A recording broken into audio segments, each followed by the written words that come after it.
Ia hanya pedagang sayur jujur dengan sepeda tua, sampai fitnah menghancurkan hidupnya. Demi balas dendam, ia memilih jalan gelap, pesugihan, kekayaan, dan tumbal nyawa. Uangnya melimpah, musuhnya runtuh.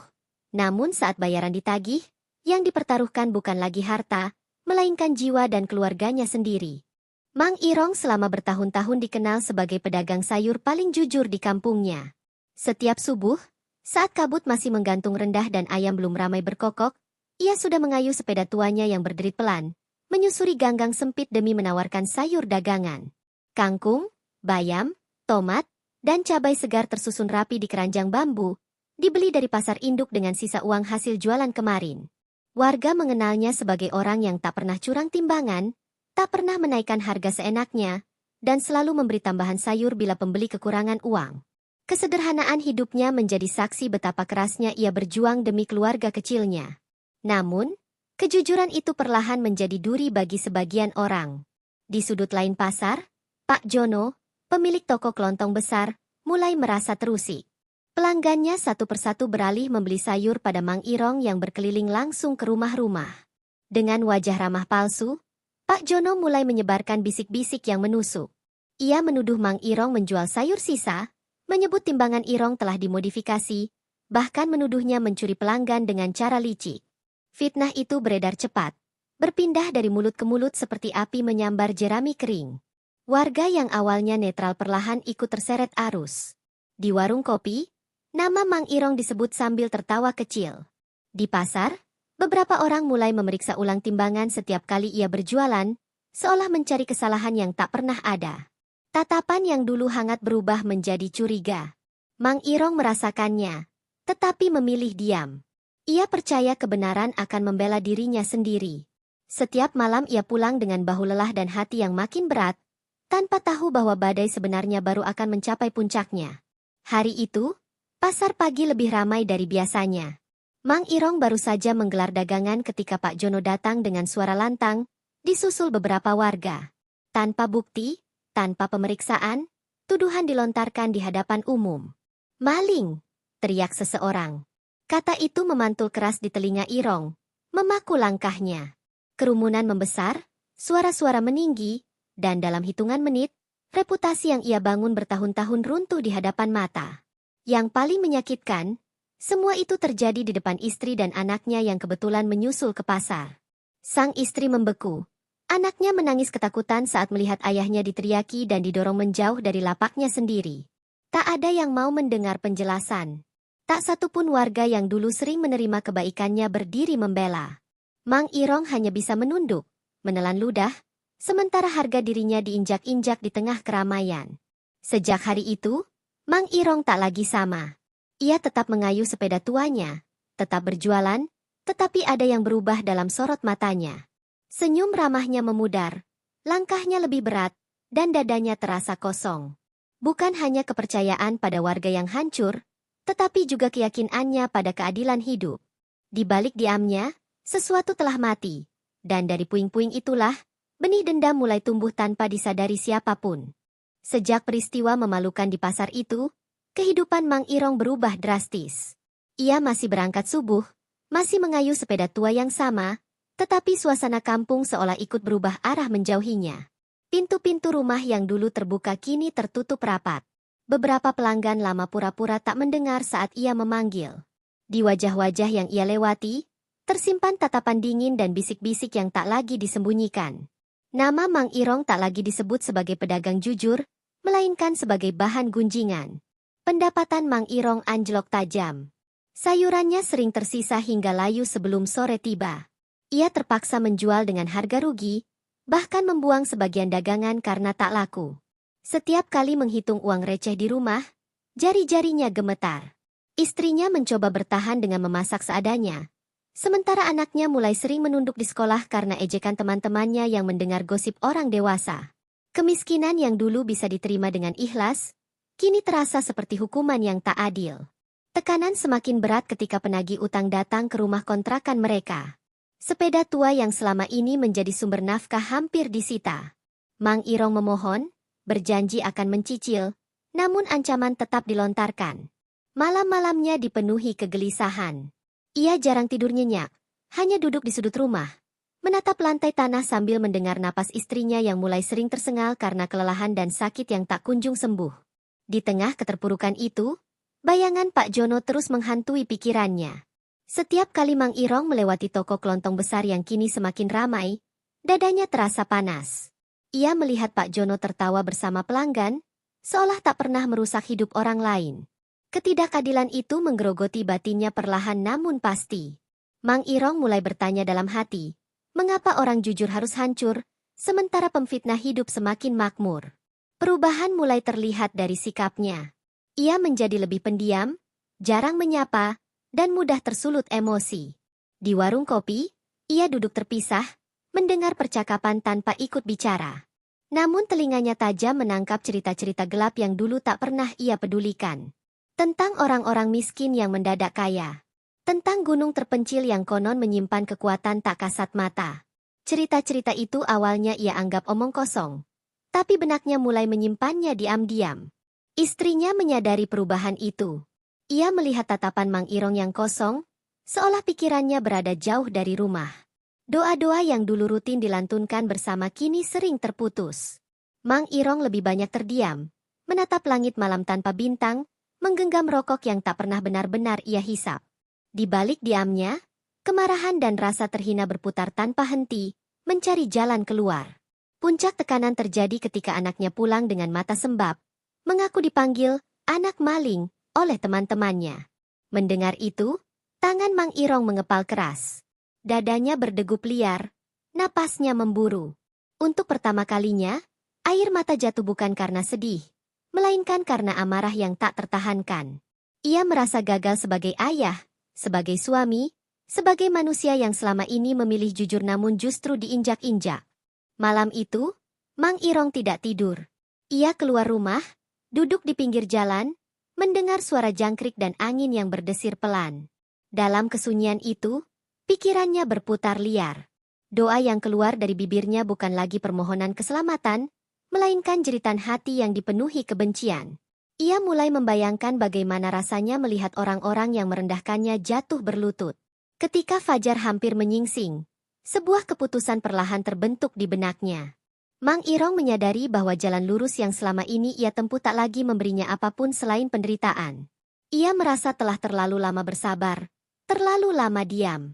Dalam hati yang gelap, ia mulai menerima kemungkinan untuk menempuh jalan lain. Jalan yang selama ini hanya ia dengar sebagai bisikan terlarang. Sejak hari itu, dendam tak lagi sekadar perasaan.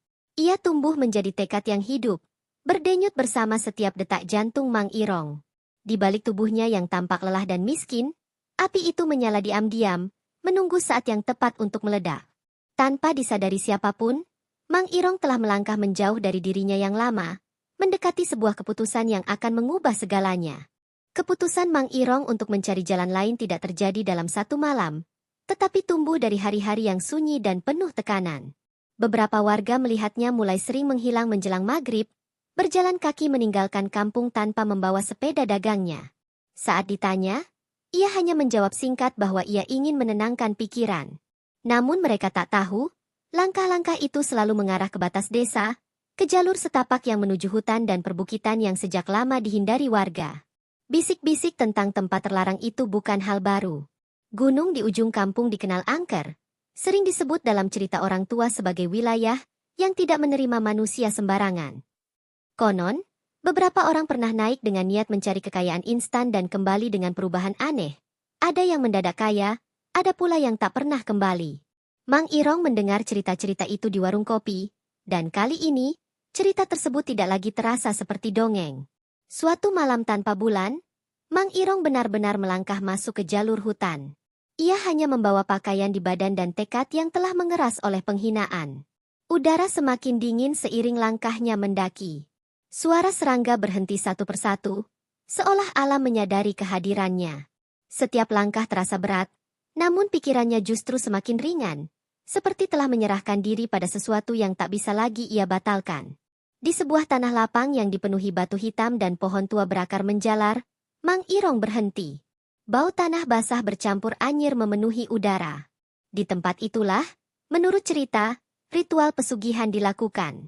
Ia menunggu tanpa tahu apa yang harus dilakukan, hingga angin berputar pelan dan suhu mendadak turun drastis. Dari kegelapan, muncul sosok yang tak bisa sepenuhnya dijelaskan dengan kata-kata, bukan manusia, namun jelas memiliki kehendak. Suara itu terdengar berat dan dalam, seolah keluar dari perut bumi. Ia menyebut nama Mang Irong tanpa pernah diperkenalkan. Tak ada ancaman, tak ada bujukan manis, hanya penjelasan dingin tentang sebuah perjanjian. Kekayaan akan diberikan tanpa batas, usaha akan dilapangkan, dan siapapun yang menghalangi akan runtuh dengan sendirinya. Namun semua itu tidak gratis. Akan ada bayaran, dan bayaran itu adalah nyawa. Mang Irong tidak langsung menjawab. Dalam benaknya, wajah istrinya, anaknya, dan penghinaan di pasar berkelebat silih berganti. Ia teringat suara tawa Pak Jono, teriakan, maling, yang mematahkan harga dirinya, dan tatapan warga yang memunggunginya. Dalam detik-detik itu, nurani dan dendam saling bertarung. Namun dendam yang telah lama dipelihara akhirnya menang. Kontrak itu tidak ditulis di atas kertas. Mang Irong diminta melukai telapak tangannya sendiri dan meneteskan darah ke batu hitam di hadapannya. Setiap tetes darah seolah diserap tanah, menghilang tanpa bekas. Sosok itu menegaskan satu hal, tumbal tidak akan diminta sekarang, tetapi saat waktu penagihan tiba, Mang Irong tidak berhak menolak atau memilih. Jika melanggar, konsekuensinya jauh lebih mengerikan daripada kemiskinan. Saat ritual selesai, Mang Irong pingsan. Ketika ia sadar, matahari pagi sudah menyinari lereng gunung. Tidak ada sosok, tidak ada suara, hanya bekas luka di tangannya yang terasa perih dan denyut aneh di dadanya. Ia turun gunung dengan langkah gontai, namun perasaannya berbeda. Untuk pertama kalinya sejak lama, ia merasa yakin bahwa hidupnya akan berubah. Perubahan itu terjadi lebih cepat dari yang ia bayangkan. Dalam beberapa hari, Mang Irong mendapat pinjaman tanpa jaminan dari seseorang yang tak pernah ia kenal. Dagangannya tiba-tiba selalu laku keras. Pelanggan lama kembali, bahkan bertambah. Setiap usaha yang ia coba seolah menemukan jalannya sendiri. Orang-orang mulai heran melihat keberuntungan yang datang bertubi-tubi. Namun di balik semua itu, Mang Irong mulai merasakan kehadiran lain dalam hidupnya. Ia sering terbangun tengah malam dengan perasaan diawasi. Kadang ia mendengar bisikan lirih menyebut namanya. Setiap kali melihat luka di tangannya, dadanya berdebar lebih kencang. Ia sadar, apa yang ia dapatkan bukanlah anugerah, melainkan hutang, dan suatu hari, hutang itu akan ditagih dengan cara yang tak bisa ia bayangkan. Perubahan hidup Mang Irong dalam waktu singkat mengundang perhatian banyak pihak. Dalam hitungan minggu setelah kepulangannya dari arah gunung, ia tidak lagi terlihat mengayuh sepeda tua dengan keranjang sayur seadanya. Sebaliknya, warga mulai melihatnya datang ke pasar dengan kendaraan sewaan, membawa modal besar, dan membeli barang dalam jumlah tak wajar bagi pedagang kecil. Kabar tentang keberuntungan mendadak itu menyebar cepat, memancing rasa heran sekaligus curiga. Mang Irong membuka toko kelontong pertamanya di lokasi strategis, hanya beberapa ratus meter dari pasar. Harga-harga yang ia pasang jauh lebih murah dari standar, seolah tak peduli untung rugi. Anehnya, meski harga ditekan serendah mungkin, tokonya selalu ramai dan stok barang tak pernah habis. Distributor besar yang sebelumnya sulit diakses pedagang kecil tiba-tiba datang sendiri menawarkan kerjasama. Seolah ada tangan tak terlihat yang membuka semua pintu. Dalam waktu singkat, toko itu berkembang menjadi 2, lalu 3 cabang. Mang Irong merekrut banyak karyawan, termasuk beberapa warga yang dulu ikut mengejeknya. Ia membayar gaji tepat waktu, bahkan memberi bonus, membuat citranya berubah drastis di mata masyarakat. Orang-orang yang dulu memalingkan wajah kini menunduk hormat saat berpapasan. Nama Mang Irong mulai disebut dengan nada kagum, bukan lagi hinaan. Di sisi lain, dampak langsung paling terasa dialami Pak Jono. Toko kelontongnya yang dulu selalu ramai mulai sepi. Pelanggan lama beralih karena harga Mang Irong jauh lebih murah dan barangnya selalu tersedia.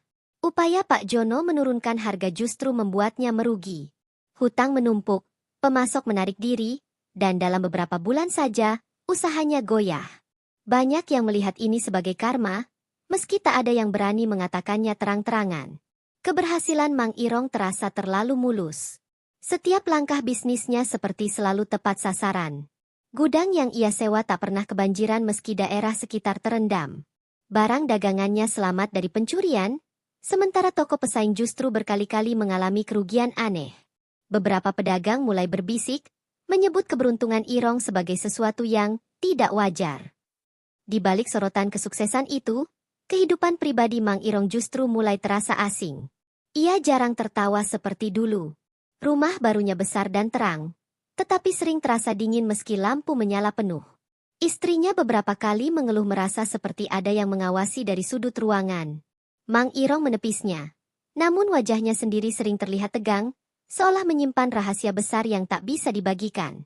Gangguan kecil mulai muncul tanpa penjelasan. Karyawan mengaku mendengar suara langkah di gudang saat malam, padahal tak ada siapapun. Kamera pengawas merekam bayangan gelap yang lewat cepat lalu menghilang. Mang Irong selalu menyuruh mereka diam dan fokus bekerja. Ia tahu betul, sejak malam di gunung itu, hidupnya tak lagi sepenuhnya berada di tangannya sendiri. Sementara itu, Pak Jono semakin terpuruk. Tokonya resmi tutup setelah disegel karena tunggakan. Rumahnya dijual untuk menutup hutang. Warga yang dulu mengikuti fitnahnya kini menjaga jarak. Dari sosok yang dulu merasa paling berkuasa di pasar, Pak Jono berubah menjadi bayangan lusuh yang jarang keluar rumah. Banyak yang menyebut kejatuhannya terlalu cepat, terlalu tepat sasaran, seolah sudah digariskan. Mang Irong menyaksikan semua itu dengan perasaan campur aduk. Ada kepuasan melihat orang yang menghancurkan hidupnya kini merasakan hal serupa. Namun di sela-sela rasa menang itu, muncul kegelisahan yang tak bisa ia jelaskan. Setiap kali melewati bekas toko Pak Jono, dadanya berdenyut aneh, dan luka di telapak tangannya terasa kembali perih seperti baru dilukai. Pada puncak kejayaannya, Mang Irong berdiri sebagai pengusaha paling berpengaruh di kampung itu. Kekayaannya nyata, kekuasaannya diakui, dan dendamnya tampak terbalaskan sempurna. Namun di balik semua itu, malam-malamnya mulai diisi mimpi buruk yang sama. Suara dari gunung, menyebut namanya pelan, mengingatkan bahwa kesuksesan ini bukan akhir cerita, melainkan awal dari penagihan yang sesungguhnya. Keanehan mulai berubah menjadi ketakutan nyata ketika insiden tragis terjadi di salah satu gudang milik Mang Irong. Seorang karyawan lama ditemukan tak bernyawa pada dini hari, tergeletak di antara tumpukan karung beras. Tidak ada tanda perampokan, tidak ada luka mencolok, hanya wajah pucat dengan mata terbuka lebar seolah menyaksikan sesuatu yang mengerikan sebelum ajal menjemput. Warga sekitar terbangun oleh teriakan, dan kabar kematian itu menyebar cepat sebelum matahari terbit. Pihak berwajib menyebut kejadian tersebut sebagai kecelakaan kerja. Dugaan sementara menyebut korban terpleset dan mengalami benturan fatal. Namun sejumlah saksi menyebut ada kejanggalan. Gudang dalam keadaan terkunci dari dalam, kamera pengawas mati tepat 1 jam sebelum kejadian, dan anehnya, tidak ada setitik darah pun di lokasi. Beberapa karyawan mengaku mencium bau tanah basah yang kuat, bau yang tidak biasa muncul di dalam bangunan tertutup. Mang Irong datang ke lokasi dengan wajah pucat dan tubuh gemetar. Ia berdiri lama menatap jasad karyawannya tanpa berkata apa-apa. Tidak ada tangis. Tidak ada kepanikan berlebihan, hanya sorot mata kosong yang membuat orang-orang di sekitarnya merinding. Dalam hatinya, Irong tahu betul apa yang sedang terjadi. Suara dari gunung yang dulu hanya hadir dalam mimpi kini terdengar jelas di telinganya. Penagihan telah dimulai. Malam setelah kejadian itu, Mang Irong mengurung diri di rumah. Ia terbangun berkali-kali dengan keringat dingin, mendengar langkah-langkah berat di lorong, dan bisikan yang memanggil namanya berulang-ulang. Dalam ketakutan, ia mencoba mencari jalan keluar. Ia mendatangi tempat-tempat gelap lain, menawarkan uang dan pengganti, berharap bisa mengalihkan tuntutan yang telah disepakati. Namun setiap upaya itu berakhir sia-sia. Gangguan mulai menyentuh kehidupan rumah tangganya. Istrinya mengeluh sering merasa sesak napas saat malam, seolah ada tangan tak terlihat menekan dadanya. Anak Mang Irong mulai mengalami mimpi buruk. Menangis sambil menyebut kata-kata asing yang tak pernah ia ajarkan. Suasana rumah yang dulu terasa hangat kini berubah menjadi dingin dan mencekam, seakan dinding-dindingnya menyimpan rahasia kelam. Mang Irong semakin tertekan. Di siang hari, ia masih tampil sebagai pengusaha sukses yang disegani. Namun di malam hari, ia runtuh. Ia mulai berbicara sendiri, meneguk minuman keras, dan duduk lama menatap luka di telapak tangannya yang kini sering terasa nyeri dan menghitam di sekelilingnya. Setiap denyut rasa sakit itu seolah mengingatkannya pada kontrak yang tak bisa dibatalkan. Kematian karyawan tersebut ternyata bukan akhir. Beberapa minggu kemudian, Seorang sopir pengantar barang milik Mang Irong mengalami kecelakaan tunggal yang aneh. Kendaraan melaju lurus lalu tiba-tiba menabrak pohon tanpa usaha mengerem. Sopir itu meninggal di tempat, dan lagi-lagi, tak ditemukan penyebab teknis yang jelas. Pola mulai terlihat, meski tak ada yang berani menyimpulkannya secara terbuka. Warga mulai resah. Mereka memperhatikan bahwa setiap kematian selalu berkaitan dengan usaha Mang Irong. Bisik-bisik tentang pesugihan yang dulu hanya rumor kini kembali mencuat dengan nada lebih serius. Beberapa orang mengaku melihat bayangan hitam berkeliaran di sekitar gudang saat malam. Ada pula yang mendengar suara tangisan lirih menjelang subuh. Kampung yang dulu ramai kini cepat sepi begitu matahari terbenam. Mang Irong mencoba menyangkal semuanya di hadapan umum.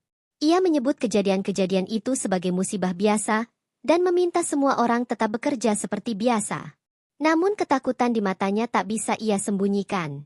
Ia sadar, tumbal yang diambil sejauh ini hanyalah awal, semacam peringatan bahwa perjanjian itu nyata dan tak bisa dinegosiasikan.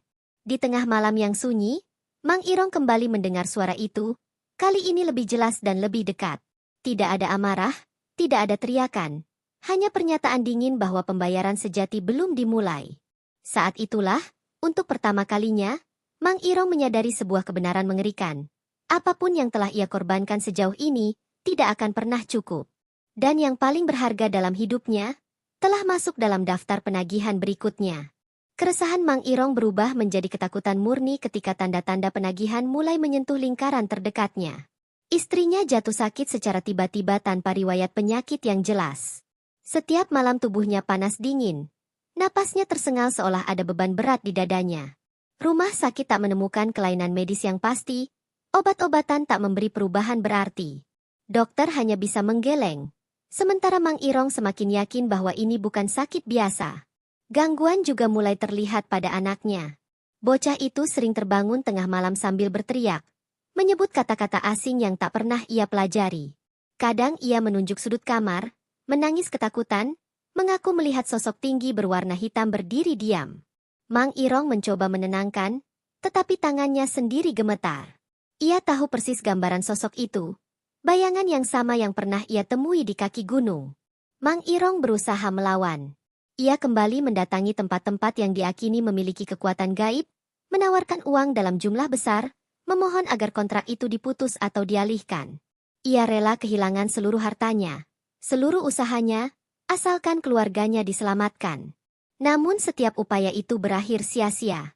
Dalam bisikan yang datang saat ia sendirian, jawaban selalu sama, perjanjian tidak mengenal belas kasihan. Suara itu semakin sering muncul, tak lagi menunggu malam. Kadang terdengar lirih di tengah siang, saat Mang Irong duduk di kantornya yang mewah. Kalimatnya pendek, dingin, dan menusuk. Kekayaan yang ia nikmati disebut sebagai hasil dari pengorbanan yang belum lunas. Bayaran acak dianggap tidak sah. Yang diminta adalah yang paling dekat, yang paling berharga. Kondisi istrinya memburuk dengan cepat. Tubuhnya melemah. Matanya sering menatap kosong ke arah langit-langit, seolah melihat sesuatu yang tak terlihat orang lain. Dalam salah satu malam paling sunyi, ia menggenggam tangan Mang Irong dan berbisik lemah, menanyakan dosa apa yang telah mereka perbuat. Pertanyaan itu menghantam Mang Irong lebih keras daripada teriakan manapun. Ia tak mampu menjawab. Beberapa hari kemudian, istrinya meninggal dunia. Tidak ada penjelasan medis yang memuaskan, tidak ada tanda kekerasan. Kepergiannya begitu tenang, namun meninggalkan kehancuran yang dalam. Anehnya, di hari yang sama, laporan keuangan Mang Irong menunjukkan lonjakan keuntungan besar dari beberapa cabang usahanya. Keterkaitan itu terlalu jelas bagi Mang Irong untuk diabaikan. Kematian tersebut mengguncang warga. Suasana duka bercampur ketakutan. Bisik-bisik semakin kencang, menyebut nama Mang Irong dengan nada waspada. Ada yang mulai menjauhi rumahnya, ada pula yang menyarankan agar anaknya dipindahkan dari sana. Mang Irong menutup diri, menolak tamu, dan hanya duduk memeluk anaknya dengan pandangan kosong. Namun penagihan belum berhenti. Anak Mang Irong mulai sering kerasukan, tubuhnya kejang, suaranya berubah berat dan asing. Dalam salah satu kejadian, ia menyebut tanggal dan jam dengan jelas, lalu pingsan. Mang Irong runtuh sepenuhnya. Ia berteriak, memohon pada apapun yang mendengarnya, menyesali setiap keputusan yang pernah ia ambil. Penyesalan itu datang terlambat. Pada hari yang disebutkan anaknya, kecelakaan tragis terjadi. Dalam perjalanan singkat, sebuah peristiwa tak masuk akal merenggut nyawa satu-satunya anak Mang Irong. Sekali lagi, tidak ada penjelasan yang memuaskan. Sekali lagi, laporan keuangan Mang Irong melonjak tajam. Hubungan sebab akibat itu kini tak terbantahkan, setidaknya bagi dirinya sendiri. Mang Irong kini sendirian di tengah kekayaan yang melimpah. Rumah besar terasa seperti makam, sunyi dan dingin. Ia mulai kehilangan kewarasan, berbicara dengan bayangan, tertawa lalu menangis tanpa sebab. Di balik segala kemewahan yang ia miliki, satu kebenaran tak bisa ia hindari. Harga kekayaan itu tidak bisa ditawar. Dan apapun yang masih tersisa darinya, suatu hari nanti, akan ikut ditagih. Setelah kepergian istri dan anaknya, Mang Irong praktis menghilang dari kehidupan sosial. Ia masih tercatat sebagai pemilik jaringan usaha terbesar di kampung itu, tetapi sosoknya jarang terlihat di siang hari. Karyawan hanya menerima perintah singkat lewat pesan atau orang kepercayaannya. Rumah besar yang ia tempati tampak selalu tertutup. Tirainya tak pernah dibuka, seolah penghuninya memilih bersembunyi dari dunia yang telah ia menangkan namun tak lagi ia pahami. Warga mulai menyadari perubahan mencolok pada diri Mang Irong setiap kali ia muncul. Tubuhnya semakin kurus, matanya cekung dan merah, langkahnya tidak stabil. Ia sering berbicara sendiri di tengah jalan, tertawa kecil tanpa sebab, lalu mendadak marah ketika seseorang menatapnya terlalu lama. Kekayaan yang dulu membuatnya disegani kini justru menjadi sumber ketakutan baru bagi orang-orang di sekitarnya. Di malam hari, beberapa tetangga mengaku mendengar suara aneh dari rumah Mang Irong. Tangisan lirih bercampur tawa, suara benda jatuh, dan langkah mondar-mandir hingga dini hari. Ada pula yang bersumpah melihat lampu rumahnya menyala dan mati sendiri, disertai bayangan yang bergerak di balik jendela. Tidak ada yang berani mendekat atau menegur. Semua sepakat untuk menjaga jarak. Usaha Mang Irong justru mencapai puncak kejayaan. Cabang-cabang baru dibuka di luar kampung, laba terus mengalir, dan namanya mulai dikenal di daerah lain. Ironisnya, setiap lonjakan keuntungan selalu beriringan dengan satu peristiwa ganjil. Karyawan mengundurkan diri mendadak, sopir jatuh sakit misterius, atau gudang yang meminta korban baru. Pola itu semakin jelas, namun tak pernah dibicarakan secara terbuka. Mang Irong sendiri mulai kehilangan batas antara kenyataan dan bayangan. Ia sering terlihat duduk berjam-jam menatap kursi kosong di ruang makan, berbicara seolah istrinya masih duduk di sana. Kadang ia memarahi sudut ruangan, seakan anaknya sedang bermain dan tidak mau tidur. Saat disadarkan, ia justru mengamuk, menuduh orang-orang mencoba mencuri keluarganya untuk kedua kalinya. Beberapa karyawan lama akhirnya mengundurkan diri, mengaku tak sanggup lagi bekerja di bawah tekanan suasana yang mencekam. Mereka menyebut Mang Irong sebagai orang yang sudah tidak utuh. Ada yang melihatnya berdiri di gudang gelap tengah malam, berbicara pada udara kosong sambil memegang luka di telapak tangannya. Ada pula yang mengaku mendengar suara lain menjawab, meski tak melihat siapapun. Warga kampung mulai mengaitkan semua kejadian itu sebagai satu rangkaian kutukan. Nama Mang Irong tak lagi disebut dengan iri, melainkan dengan rasa takut. Anak-anak dilarang bermain dekat rumahnya. Orang tua mengingatkan satu sama lain untuk tidak mengusik atau menyinggung masa lalunya. Sosok yang dulu dihina kini berubah menjadi figur yang dihindari, seolah membawa malapetaka. Di tengah semua itu, Mang Irong kerap berjalan sendirian pada malam hari, menyusuri jalanan kampung yang sepi. Beberapa orang mengaku melihatnya mendorong sepeda tua berderit, sepeda yang seharusnya sudah lama hilang. Setiap kali suara itu terdengar, bulu kuduk warga berdiri. Tak ada yang tahu dari mana sepeda itu berasal, atau apakah itu benar-benar ada. Pada suatu malam, seorang penjaga keamanan melihat Mang Irong berdiri di depan salah satu tokonya yang tutup, menatap papan nama dengan senyum aneh. Ia tertawa pelan sambil berkata bahwa semua sudah lunas, bahwa tidak ada lagi yang bisa diambil darinya. Namun tak lama kemudian, tawanya berubah menjadi jeritan, dan ia jatuh terduduk, menutup telinga seolah mendengar suara yang tak bisa dihentikan. Kehilangan Mang Irong dari peredaran publik awalnya dianggap sebagai bagian dari keanehannya yang makin parah. Selama beberapa hari, ia tidak terlihat di rumah, di toko, maupun di gudang-gudangnya. Ponselnya tak aktif, pintu rumah terkunci dari dalam, dan tidak ada satupun karyawan yang berani masuk. Kekosongan itu justru menimbulkan kegelisahan baru di kalangan warga, seolah kampung sedang menahan napas menunggu sesuatu yang lebih buruk. Ketika aparat akhirnya membuka rumah Mang Irong, mereka menemukan kondisi yang tak biasa. Tidak ada tanda perlawanan, tidak ada barang berharga yang hilang, hanya ruangan-ruangan kosong dengan bau tanah basah yang menyengat. Di ruang tengah, ditemukan bekas goresan aneh di lantai, membentuk pola melingkar seperti simbol yang tak dikenal. Mang Irong sendiri tidak ditemukan, seolah menghilang begitu saja tanpa jejak. Kabar penghilangannya menyebar cepat dan memicu berbagai spekulasi. Ada yang mengatakan ia kabur keluar daerah, ada pula yang yakin ia bunuh diri karena tak sanggup menanggung beban hidupnya. Namun sebagian warga tua berbisik lain. Mereka percaya Mang Irong diambil kembali oleh sesuatu yang sejak awal memberinya kekayaan. Kepercayaan itu semakin menguat ketika beberapa orang mengaku melihat sosok mirip Irong berjalan ke arah gunung pada malam hari, sendirian, tanpa menoleh ke belakang. Sejak hari itu, kampung tidak pernah benar-benar kembali normal. Beberapa usaha yang dulu berada di bawah kendali Mang Irong bangkrut mendadak, sementara sebagian lainnya tetap berjalan tanpa arah yang jelas. Tidak ada ahli waris yang tampil, tidak ada pengelola baru yang benar-benar berani mengambil alih sepenuhnya.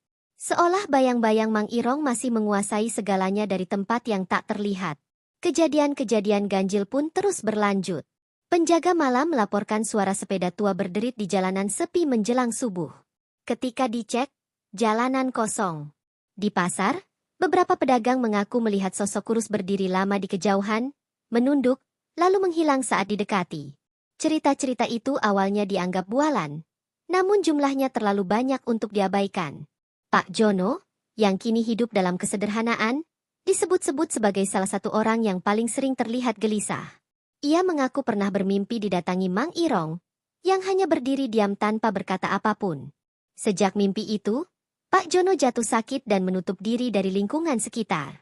Ia menolak berbicara tentang masa lalu, seolah takut menyebut nama yang kini dianggap terkutuk. Orang tua di kampung mulai menggunakan kisah Mang Irong sebagai peringatan. Anak-anak dilarang menghina orang miskin, dilarang meremehkan pedagang kecil, dan dilarang serakah pada harta. Nama Mang Irong disebut pelan, dengan nada hati-hati, bukan sebagai pahlawan atau penjahat, melainkan sebagai contoh nyata tentang harga dari dendam dan jalan pintas yang keliru. Gunung di ujung kampung kini semakin dijauhi. Jalur setapak yang dulu masih dilewati pemburu atau pencari kayu kini dibiarkan tertutup semak.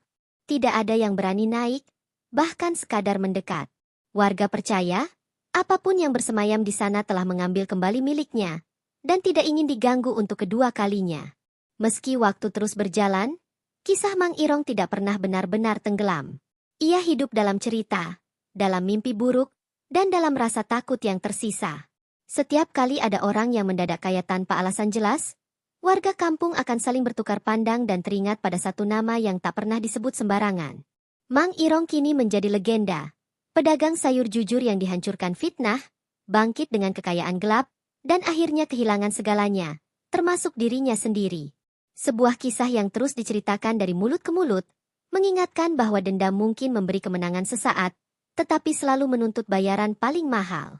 Dan bayaran itu, cepat atau lambat, pasti akan datang. Beberapa bulan setelah menghilangnya Mang Irong, ketenangan kampung tak pernah benar-benar pulih. Secara kasat mata, kehidupan memang berjalan seperti biasa. Pasar kembali ramai, anak-anak berangkat sekolah, dan suara adzan tetap menggema setiap waktu. Namun di balik rutinitas itu, ada ketegangan yang tak terucap, seolah setiap orang sadar bahwa kampung ini pernah disentuh sesuatu yang tidak semestinya. Aset-aset peninggalan Mang Irong menjadi sumber masalah baru. Gudang-gudang yang ditinggalkan tanpa pengelola resmi sering mengalami gangguan. Mesin tiba-tiba rusak bersamaan, lampu menyala sendiri, dan kunci-kunci berpindah tempat tanpa jejak. Beberapa investor luar daerah yang mencoba mengambil alih usaha itu, memilih mundur setelah mengalami kejadian aneh yang tak bisa dijelaskan secara logika. Pihak berwenang sempat berupaya menelusuri jejak akhir Mang Irong secara lebih serius. Pencarian dilakukan hingga ke lereng gunung, namun tak menemukan apapun selain jalur setapak yang rusak dan bekas tanah longsor kecil. Anehnya, setiap tim yang naik melaporkan perasaan tidak nyaman, sakit kepala mendadak, dan alat komunikasi yang mati tanpa sebab. Operasi akhirnya dihentikan tanpa kesimpulan resmi. Sementara itu, warga mulai melaporkan mimpi-mimpi serupa. Dalam tidur mereka, muncul sosok pria kurus dengan mata kosong, mendorong sepeda tua yang berderit pelan. Sosok itu tidak mengganggu, hanya menatap, lalu menghilang ke arah gelap. Mimpi itu begitu nyata hingga banyak yang terbangun dengan keringat dingin dan rasa bersalah yang tak jelas asalnya. Menariknya, sejak kisah Mang Irong menjadi buah bibir, perilaku warga perlahan berubah. Pedagang kecil mulai saling membantu. Fitnah dan gosip berkurang, bukan karena kesadaran moral semata, tetapi karena rasa takut akan mengulang sejarah. Nama Mang Irong seolah menjadi pengingat sunyi bahwa ketidakadilan dan keserakahan bisa memanggil sesuatu yang lebih besar dari manusia. Pak Jono meninggal dunia dalam kesendirian, tanpa banyak saksi. Tidak ada kejadian ganjil saat pemakamannya. Namun beberapa pelayat mengaku melihat ekspresi wajahnya yang tampak lega sekaligus ketakutan. Sejak itu, kisah dua nama, Mang Irong dan Pak Jono, selalu disebut beriringan, sebagai dua sisi dari kehancuran yang sama. Gunung di ujung kampung kini resmi ditutup jalurnya oleh warga adat. Tidak ada larangan tertulis. Namun siapapun yang berniat naik selalu diingatkan dengan cerita panjang yang membuat niat itu urung. Gunung itu tak lagi sekadar tempat angker, melainkan simbol batas yang tidak boleh dilewati oleh ambisi manusia. Anak-anak yang tumbuh di kampung itu mengenal Mang Irong bukan dari wajah, melainkan dari cerita. Mereka mendengar tentang seorang pedagang sayur yang terlalu lama diperlakukan tidak adil, lalu memilih jalan gelap. Cerita itu tidak selalu diceritakan dengan nada horor, tetapi selalu diakhiri dengan satu pesan yang sama. Ada harga yang tidak bisa dibayar dengan uang. Waktu berlalu, tetapi jejak Mang Irong tak sepenuhnya hilang. Ia hidup dalam peringatan, dalam sikap hati-hati, dan dalam keengganan warga untuk mengulang kesalahan lama. Kampung itu belajar, bukan dari hukum atau pengadilan, melainkan dari sebuah tragedi yang terlalu nyata untuk dilupakan. Dengan demikian, kisah Mang Irong tidak benar-benar berakhir saat ia menghilang. Ia berubah menjadi warisan kegelapan yang diam-diam menjaga keseimbangan. Sebuah legenda yang tidak meminta untuk dikenang, tetapi selalu hadir setiap kali manusia lupa bahwa dendam dan jalan pintas hanya akan membawa pada satu tujuan yang sama, kehilangan segalanya, bahkan diri sendiri. Setahun setelah menghilangnya Mang Irong, kampung itu tampak tenang di permukaan, namun sejumlah peristiwa kecil mulai menimbulkan kegelisahan baru. Beberapa pedagang melaporkan kerugian mendadak tanpa sebab jelas. Timbangan rusak bersamaan, dagangan cepat busuk, dan pelanggan tiba-tiba enggan mendekat. Kejadian-kejadian itu tampak sepele, tetapi pola waktunya selalu sama. Terjadi menjelang subuh, saat kampung masih terlelap. Nama Mang Irong kembali disebut-sebut ketika seorang pedagang sayur baru mengalami nasib mirip masa lalu Irong. Ia difitnah mencurangi timbangan tanpa bukti kuat. Gosip menyebar cepat, dan warga hampir mengulang kebiasaan lama, menghakimi tanpa klarifikasi. Namun kali ini, ketegangan muncul. Beberapa orang tua segera menghentikan pembicaraan itu, mengingatkan dengan suara rendah tentang apa yang pernah terjadi sebelumnya. Pada malam yang sama, penjaga ronda mengaku melihat cahaya aneh di bekas toko pertama Mang Irong. Bangunan itu sudah lama kosong, namun lampunya terlihat menyala redup. Ketika didekati, cahaya itu menghilang, meninggalkan bau tanah basah yang menyengat. Kejadian itu membuat ronda malam diperketat, meski tak ada satupun yang benar-benar berani mendekat sendirian. Beberapa hari kemudian, seorang investor luar daerah yang mencoba membeli aset lama Mang Irong mengalami kecelakaan misterius.